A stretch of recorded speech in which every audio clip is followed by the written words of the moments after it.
બરડાના માલધારીઓ છે એમને forest right એક્ટમાં જે મળવા જોઈતા અધિકાર છે એ ક્યાંય કોઈ માલધારીઓને મળતા નથી। અહીંયા સહકારી ડેરીઓના વહીવટમાં ગોબાચારી છે, કોઈ ભાવ ફેર ભાવ વધારો મળતો નથી, એમના ફેટ સરખા મપાતા નથી। પશુપાલન માત્ર રબારીને ભરવાડ જ કરે છે એવું નથી।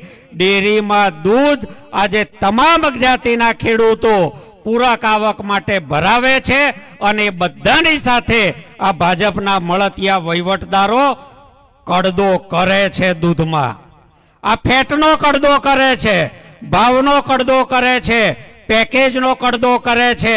આ વિસ્તારમાં ઇકો સેન્સિટિવ ઝોનના પ્રશ્નો પણ છે।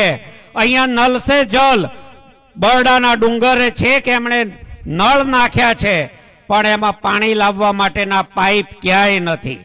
કરોડો રૂપિયા ચવાઈ ગયા છે, તમારા અને મારા જીએસટી ભરેલા રૂપિયા આવી રીતે ભાજપના ભ્રષ્ટાચારમાં જાય છે। અનેક પ્રશ્નો છે, ગામે ગામ પ્રશ્નો છે, ખેતરે ખેતરે પ્રશ્નો છે અને છતાં અહીંયાથી ભાજપના ધારાસભ્ય જીતે છે એનું મને આશ્ચર્ય છે। અહીંયા પંચાયત ભાજપની છે, તાલુકા પંચાયત ભાજપની છે, જિલ્લા પંચાયત ભાજપની, ધારાસભ્ય ભાજપના, સંસદ સભ્ય ભાજપના, રાજ્યમાં અને દેશમાં સરકાર ભાજપની અને છતાં ખેતરે ખેતરે પ્રશ્નોનો પાર નથી। આવું અનેક જગ્યાએ થાય છે।